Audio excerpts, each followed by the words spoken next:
Hi, this is Constance from Mrs. T Weddings. I am going to be joined by the lovely Charlene from Cherry Tree Cakerie today. I am hoping that she's going to be able to join us because we were just starting and then my connection was really bad. So hopefully Charlene's going to be joining us again any second now. Here she is. Right, I'm just going to invite her in. Let's see, there we go. Send request. Hope it works a little bit better this time. Having all sorts of technical issues today. There we go. Just connecting. Hello. Sorry about that. Is it all good? Brilliant. Well, thank you so much for joining us today. Thanks for having me. I'm still getting reverb on me, so I hope nobody else is getting this. It's just me. If anyone else is getting it, do put it in comments and I'll see what I can do. I'm not too sure what I can do though. But Charlene, thanks so much for joining us. So first of all, tell us, how did you end up in the wonderful world of cakes? What a brilliant industry to be in. Well, I was a former corporate PA. Oh wow. For many years, and I loved the job. But alongside that, I was just doing cakes as a hobby. Yeah. So it just really developed, and I just started to fall in love with it. Then sort of a few life events happened, and you fall into a wrong company, and you're not enjoying the job. Then you reach 40, and then you think something's got to change. So yeah, I just decided to take the plunge, and that was 3 years ago, and I went look back. Fantastic! How exciting! So, I am getting a lot of echo. Okay. Not too sure what I can do about this. So hopefully everyone can just ignore my echo. Really, if anyone's got any suggestions on how I can sort this technical issue out, do put it in the comments. So you have been doing it 3 years full time. How fun! And the style. So I mean, there's so many different directions you could go with wedding cakes. How did you kind of define what your look and style were going to be? It was kind of an evolution of sort of trial and error. I did start with sort of doing the traditional designs. You do fall into the trap of sort of copying what's going on in the trends, but really just experimenting with what I really liked. And I've developed that into sort of wafer paper flowers and hand painting, which is what I love to do. So that's very much the style of my cakes, and sort of quite whimsical, imperfectly perfect, I like to say. I love that. Yes. I think everything in life should be imperfectly perfect. And so did you kind of train in art or anything with the hand painting? It must be so difficult. No, I just always loved it. I loved it at school. I think when I was at school, I wanted to be a graphic designer and an architect. But obviously you get put off these things because it's not viable. But yeah, I think it's just something I enjoy. Brilliant. Just not trained. Very good. We've been asked, it might help if you use headphones. I know, I just saw that. I'm just thinking where I might have some. Can you tell everyone a little bit about Cherry Tree Cakerie while I run away and get some headphones, and I'll be back in 2 seconds. Yeah, sure. So I'm hoping you're not able to get an echo on me either. I can't hear it at my end, but hopefully you'll be able to capture it. So in terms of Cherry Tree Cakerie, like I said to Constance, I started that 3 years ago, and I'm based in Buckinghamshire and cater for all the surrounding counties as well as London. And I really created cater for creative clients who want something a little bit different, who want something maybe a little bit artistic from their cake, and not something they've ever seen before. And I obviously that's good. You can hear me okay. Right. So hopefully they can hear me okay. I think it was just your end. It is my end. How is that, guys? Still the same. I think. Is everyone getting the same? Oh dear, I'm very sorry about this. Okay. We'll just make it that I don't say a lot and you say most.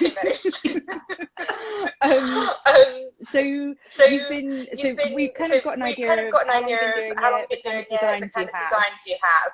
tell us a little bit about how you develop this with the clients, because obviously you've got your look, but you obviously want to make everything for your clients and how they want it. So how do you go about that? What's the consultation process? How does it work with you? So it does depend on the client. So some clients have got a very definite idea of what they'd like. And if they've looked at my portfolio, then they will know whether I'm a good fit from the outset, which I would suggest to everybody to do. So like when you're choosing your suppliers, go and look at their socials, Instagram, websites, and get a feel for what they offer, because there are so many different types of supplier that sort of target to different customers. So obviously I'm looking for sort of creative couples who want something different, a bit whimsical, and a bit more of a showstopper of a cake. I use a lot of colour, etc. But some couples come to me with a definite idea, which is great. And then I'll sort of try and tweak that and sort of make it personal to them rather than do a sort of cookie cutter style design. Or I get some people who just come to me with like, okay, well, this is my colours, this is my dress, and I'm kind of going to trust you to do something.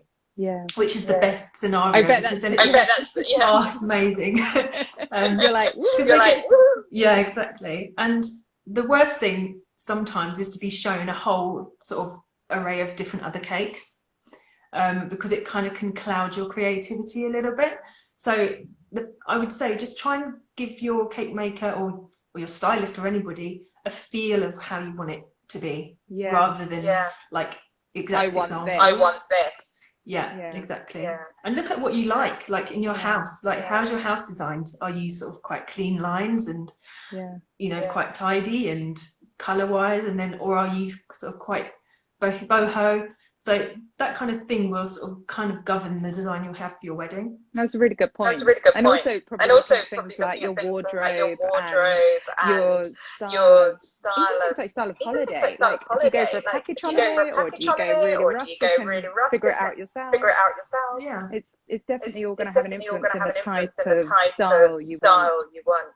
Definitely. And so do you have a consultation on Zoom? How are you doing consultations at the moment? So right now I'm doing all of them by Zoom, obviously. Normally they would be at my kitchen in Buckinghamshire, but obviously I do have quite a lot of London-based couples. So the whole virtual thing has actually become really easy, really helpful. So what we do is we schedule a consultation by Zoom. I will send out a box of tasters, so they can choose 4 flavours from my menu. That gets sent to them. They can enjoy from the comfort of their own home, and then we just have a chat over Zoom. Brilliant. And then once I get the ideas, I will draw up an initial design, which I'll send to them in colour, and so they can visualise it. And then if they want tweaks, we can tweak it until they're completely happy. So it's very much bespoke. Brilliant. And I'll just work until we get to the place you want to be. Which can presumably be quite a long process. Sometimes. Looking over. Not naming any couple's names on this one. So flavours. Let's talk about flavours because that's fun. So you've got a whole list. What kind of flavours do you do? Where do you get your inspiration for flavours from? So I really just like to provide a variety, really. So I've probably got about 15 flavours on the list, which vary from your traditional vanilla and lemon. Do you get any fruit cake? Very rarely. Really rarely. They're so out of fashion. I feel sorry for cake now. But I did a wedding actually this Saturday gone, where the bride's mother made the fruitcake, because it's not something I would normally do, but because it was a family tradition, who am I to fly in the face of that? So they provided that, and I decorated it, which was nice actually. Lovely. Wow. Nice little collab. But the flavours vary, and although I've got a menu, it's not necessarily fixed. So if there's something that you don't see on there, then let me know, and we can just look at getting something to suit you. What's the most popular flavour? I think at the minute it's probably chocolate and salted caramel, sort of quite the rich colours. It does depend by season as well. So if you go for like spring and summer, people want a lighter cake, so it's sort of a lemon or vanilla. Yeah. But then you get people who are like hardcore chocoholics, so like I want the whole cake chocolate. So it really varies. Yeah. I try to cater for everybody. Oh, nice. And with your couples, you said quite a lot of them are London-based, and they're quite creative in general. What is kind of the theme, would you say? Would they mainly quite floral, or are they a bit more diverse? What's the kind of style that you have? Mainly my style tends to be quite floral. Because I love wavy paper flowers. And it just is quite impactful, and I think a lot of people like to tie that in with their wedding florals and just make a sort of unified theme as well. It's just a nice way of tying everything together. And you'll work with the florist, presumably, to figure out what they're doing to make sure they complement one another. Yeah, so if it's working with a florist, then I will liaise with that florist so that we can just make sure it's as unified as possible. And if people want fresh flowers on their cake, then I'll do the same. I'll liaise with the florist with the design, and we make sure the logistics are in place so that it's just all comes together on the day. Brilliant. And then there's other ones that are quite artistic, so it's a lot of bold colour, a lot of textures as well. There's some really good stuff on your Instagram for people to check out. Colour and texture and things, which are really fun. Yeah. So at the moment, clearly, weddings are smaller. What have you been doing? So you said you had a wedding the other day. What's been the theme with the micro wedding? So the weddings I've done are for people that have actually had to downsize. So they originally would have had like a 3-tier cake. So I did one on Sunday, and they literally just went down to like a 2-tier. Right. And I'm finding as well a lot of people are kind of being more indulgent too. So they're like, well, if we have leftover cake, then guests can take it home. We can freeze it and have it later on when we're just chilled and want to just toast each other with a glass or something. I mean, you can even, because I think people still want to have that sense of occasion. And although you can have a single tier cake, which would absolutely feed 15 people, they just want something a bit more special because it's that photo as well. Yeah, cutting the cake is something quite dramatic, and it's once in a lifetime type of thing, really. Absolutely. And also at the moment you can't really have your standard wedding reception, so you don't have your disco, you don't have the evening reception as such. So every other element that you can have, they want it to be even more special. So a cake is part of that element, so it becomes another part of the tradition, if you like. That you can really go big on and really get excited with. And if you want to go like 3 tiers but you really don't want that much cake, then you can have dummy tiers too. So we can sort of cloak and dagger it and just make it look amazing. What nobody realised photo shoot, just no real cake. Yes. And I'm carrying it, it's like light as a feather. It's like, no, it's really not real. And as soon as you pick up a real cake, yes. Okay, and so some people are still going down the cake route. Actually, while we're talking about tiers, talk about how much a tier feeds. What's the kind of, what's the volume of cake to amount of guests that you should be looking at? So wedding portions are generally like a finger portion. That's generally on a normal wedding. If you had a lot of numbers, then you would go down that route because you would normally be feeding people at your reception after they've had the wedding breakfast, drinks, canapes and everything else. So you really don't need a huge wedge of cake. So people do think that they need a lot more cake than they actually do. So for example, the smallest 3-tier you could have would feed about 70 people. So I'm looking over your shoulder. Would that be an example of one? So which one? The smaller one. So the smallest one, that would be the smallest 3-tier you could have. And that would be 70 people. Okay. That's still huge, isn't it? It's still pretty good. And you can still, if you put it on a nice tall stand and you have decoration that goes beyond the top of the cake, a bit like this one, it gives it more presence in the room as well. Yeah. So and also you don't have to have some way you do a tier which maybe has a floral element just in that tier, and then you've got more cake on top. Yes, which is stunning. Yeah. So there's a big trend for like perspex tiers at the moment. Yeah. So they're clear, and then you can fill them. It just adds a bit more drama, statement. Yeah. Yeah. Brilliant. Yeah. Brilliant. And so we're measuring in fingers in our cake. We're going through a full consultation with you, and we've got the design sorted, we've got all of that. What happens on the day? How do you then execute the cake to make sure it's absolutely perfect for the couple?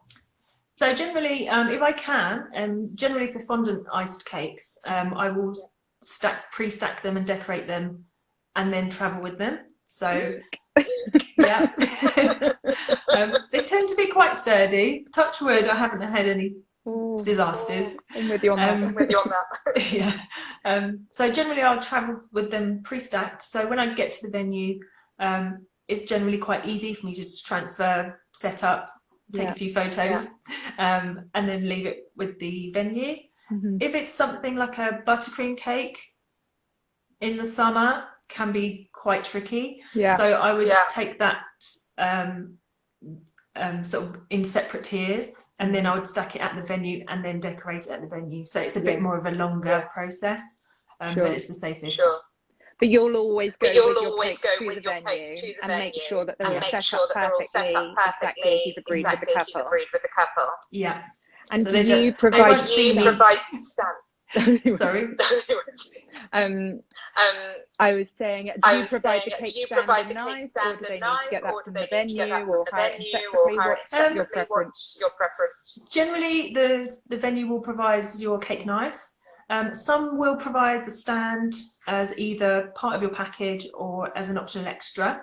I would say that the stands tend to be quite generic in terms of, because they need to allow for different sizes. Oh, excuse me. No problem. Telephone call. Happens. We're both having tech issues here. We're on shutdown for Christmas. We're ready to end it. Get over it. So the cake stands that the venues provide obviously be quite generic. Yeah. But I do provide a range of stands that you can hire. So you can have a really nice tall stands that, like I said before, can elevate your cake. Yeah. So that's always something I discuss with the couple when we have a consultation. Perfect. And that phone call's just ended my echo, so I'm now so excited. Wow. That was the best call that could have possibly come in. Whoever it was, thank you. Insane.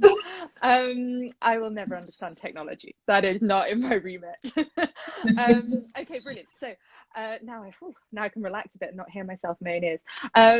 So that's okay. So that's really good. So they can get something if they want something a bit more interesting and maybe more suited to their cake than just the generic silver stand that potentially will come with the venue, which is great. Exactly. And I think it's really important, that element, because the design of your cake isn't just this object, it's also the whole setup. You want it to be in the best place, you want it to be set up exactly as that style should be. So if it is a bit more modern, potentially it needs to go on something a bit more of a modern stand rather than just a traditional silver, right? So I think that's a really important element that people and also like people think about. I mean, people also relegate their cake to like the standard cake table in the corner. Like the venue's like, well, this is where the cake normally goes, so like that's where it's going to go. But like, imagine, say if you've got like a gorgeous floral arch that you used for your ceremony, why don't you just repurpose that and put your cake there? Or get something like an old dresser, or have has the venue got a nice table that they don't normally use? Just have a little think outside the box. Is it going to go by a window where it doesn't get sunlight, where it'll complement the view, or something where you're just you're paying a lot of money for a wedding cake, and you don't want to just be like, oh, cut that, move on, go. You want to be, well, this is actually a part of the design of our wedding, and we want to really celebrate that. So you need to bring that in. All right, I'm going to quickly throw a question at you that's just come up saying, how do you stack the buttercream cakes at the venue? I'd be terrified I'd need to smooth the sides all over again. Are you terrified when you get there? So I have my emergency kit with me. So I take my spatulas and extra buttercream with me. Ready So to once do that. so basically once I've stacked it, I will just neaten up the bottom. Yeah. So because I'm a bit fanatical about not seeing any seams. Yeah. So I will just do that on site.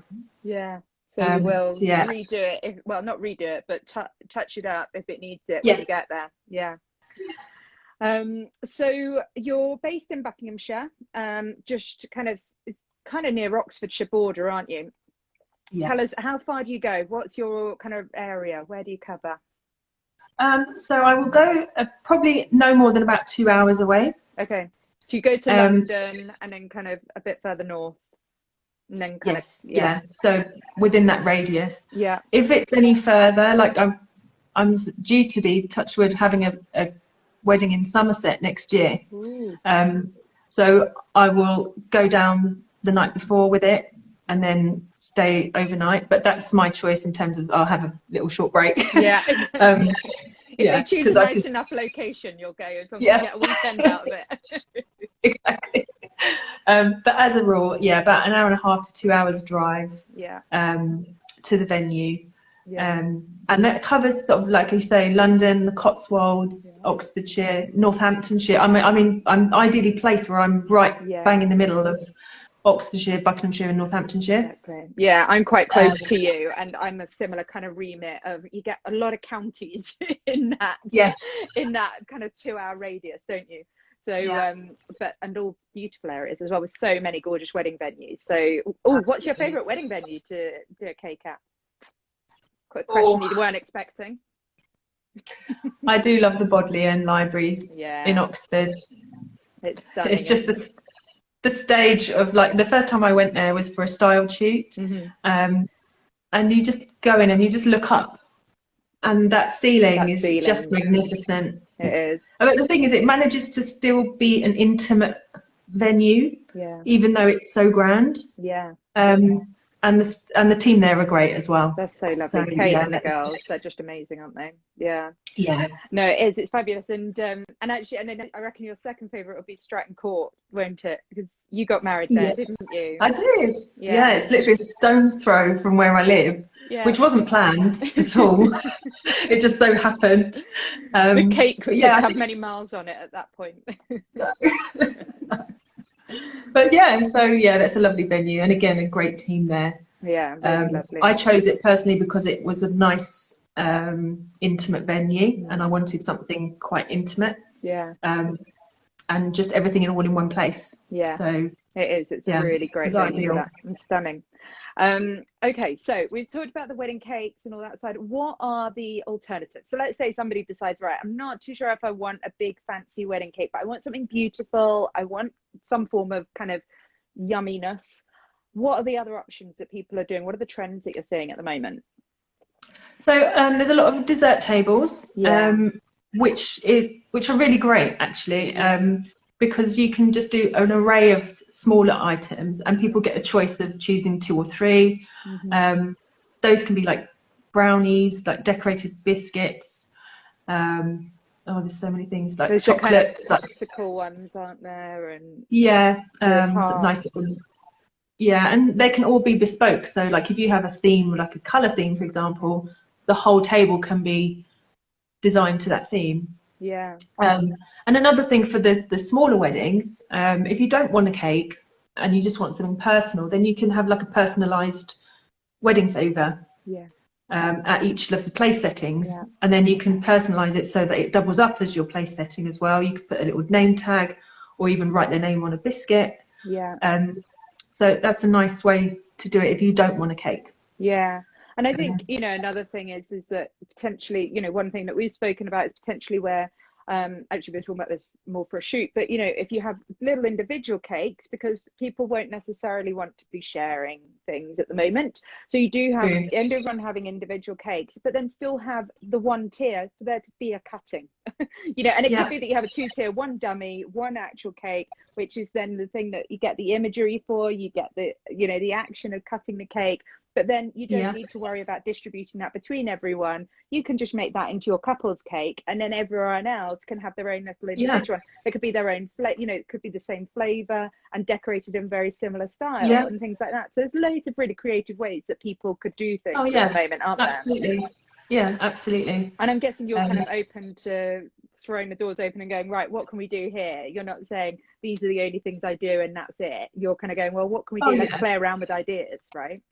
Yeah, absolutely. Because doing a bespoke service, you know, we're going to be catering for all different tastes. So good. Definitely. I'm always open to new ideas. I love that. Good. And tell me, colour wise, what are the colours you're seeing at the moment that people are really going for with their cakes? Is it still the kind of blushes or a bit of a change?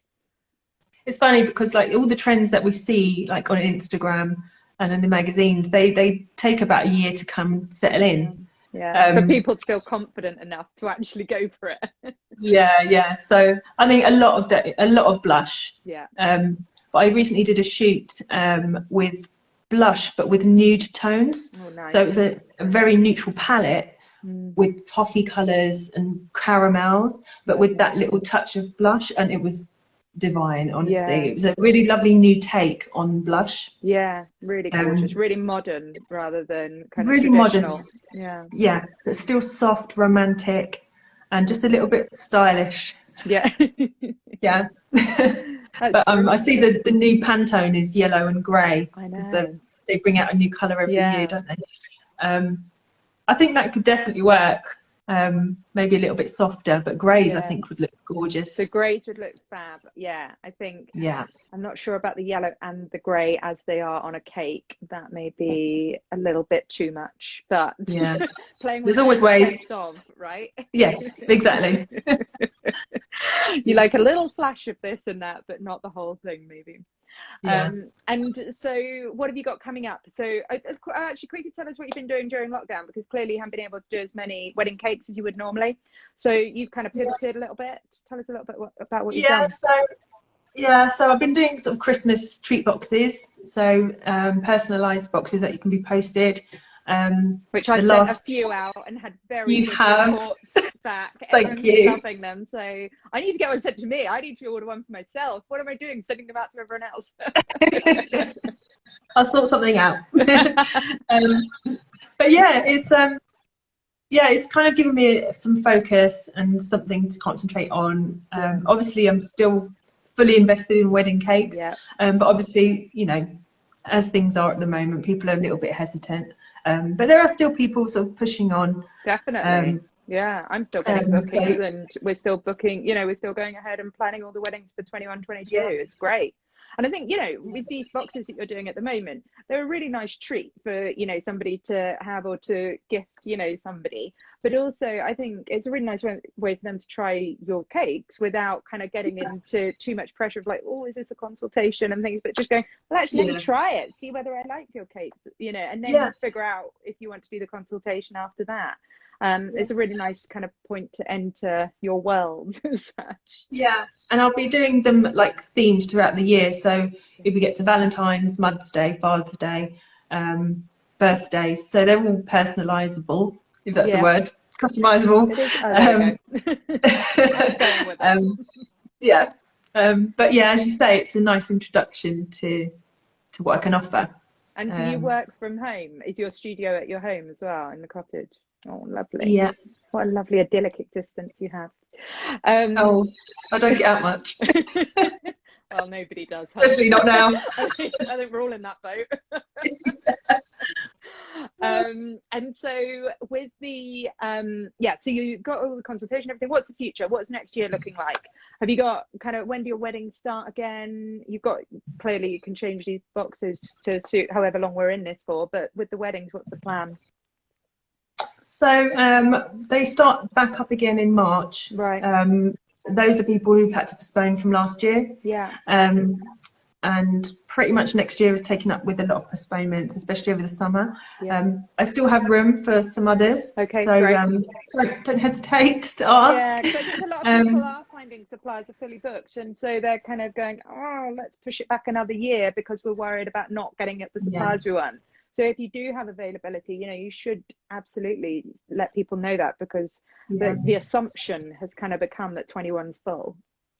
Yeah, I mean, the summer months, obviously they're going to be quite packed, but there's always that 1 week where you haven't had this inquiry for that one weekend. And you can't believe it, right? You're like, that is an amazing date in the summer. Why have I not got booked? I've got exactly the same. I'm like, this is kind of weird. Like every other key date, but that one, odd. And then you have to turn away like 3 inquiries for the, you know, for one another date, and it's just like, just please ask, because you know, you never actually know. So. And do you tend to only do one wedding on a day, or do you ever do more than one? It does depend on the location of the venues, so, because obviously I deliver them personally. So if it can logistically work, I can do sort of 3 in a day. Wow. But I won't stressful. But I wouldn't take any more than that on a weekend. Simply because you sacrifice the quality. So you know, I want to make sure every cake is the best it can be. So exactly. So this is something, just going back to when we were talking about the fondant buttercream situ. If it's a hot summer's day, let's hope, for summer weddings, which most people tend to go for, what would be your suggestion on how they can make sure that the cake stays in the best shape it possibly can do for the day? So I mean, before I deliver, they're refrigerated overnight, at least like 24 hours, so they're as cold as they can be for transit. Generally they're actually quite robust. Are they? So I would say, as long as you're in a venue, barn venues are great because they're quite cool, dark and cool. Just avoid putting them in, like you said, a window with direct sunlight, or near the radiator, you know, not the radiator, but near like a window. A heat source. And the only thing I would say is marquees aren't the best. No, marquees are really suffocating for the cakes, aren't they? Exactly, and also, you know, they just seem to contain the heat, and there's a lot of people in them, so I tend to try to discourage like buttercream cakes in the height of the summer in a marquee. Go fondant. Fondant is more robust because you crumb coat it with a chocolate ganache, which gives it locks in the moisture of the cake, but it gives it a seal, and it's more robust against the heat. And then I also use fondant that's good in humid climates. So people in Singapore use them. If they can cope with humidity in Singapore, then they should be okay. If anyone's been to, I went on my honeymoon, my goodness, it is so humid. That's a killer, is the humidity. Exactly. Oh, that's really good to know. And so once people have got their cake, and clearly it isn't all going to get eaten on the day, so they can always freeze it, true? How long can you freeze it for? How long does it kind of stay good for? Normally the rule is like 3 months. But I had a couple who like froze it for a year and had it on their anniversary. And I was like, are you okay? Are you okay? And they were like, no, it's fine, absolutely fine. As long as you wrap it, I would say portion it first. So you can take it out by portion. Otherwise you have to defrost the whole lot and then cut it. And then just wrap it in cling film. And it'll be good to go for a little while. I definitely still have some wedding cake in the bottom of our freezer. And when we first went into lockdown in March, my husband and I had some, and we were like, we might die from this. Oh well, COVID or cake, one or the other will get us. I know what I prefer. Exactly, death by cake. Brilliant. Okay, and so where would you so if anyone wants to get in touch with you, you're part of Sweet 15, so you can absolutely, you know, if you come on board and do a Sweet 15 wedding, we'll be able to get you on board and do something fabulous for our couples out there. However, if they just want to get in touch with you directly, what are your contact details? So I'm on Instagram and Facebook as Cherry Tree Cakerie, and also through my website. So it's always good to go through the website because all the information is there. Pricing, like starting prices, design inspiration, flavours, and then you can get through to me on the contact form, and then I'll get back to you within about 24 hours. Perfect. And all of the designs are bespoke, so it, you know, every quote is going to be defined by the requirements of the couple, right? So although it's a starting point, if they want to have more florals or they want to have more tiers or anything like that, then you'll just work with them to find the price that's going to come out at. Yeah. So the starting prices are there just to give you an idea. That's for like a plain iced cake, and then if there's a budget in mind, then I can help work towards that budget. Yeah. So as you say, handmade flowers will increase the price of your cake because it's time consuming. Yeah. And it's a skill. So, but you can also go for, you know, fresh florals. So there's always an alternative. Yeah, definitely. Oh, brilliant. Okay, great. Well, thank you so much. I'm so sorry about all the tech issues at the beginning, and wishing you a lovely Christmas. You too. Have a fabulous time with your family. Thank you. Here's to a good 2021. Oh, please. We need a new start. We do need a new start. Brilliant. Thanks so much, Charlene. Speak soon. Thank you. Take care. Bye.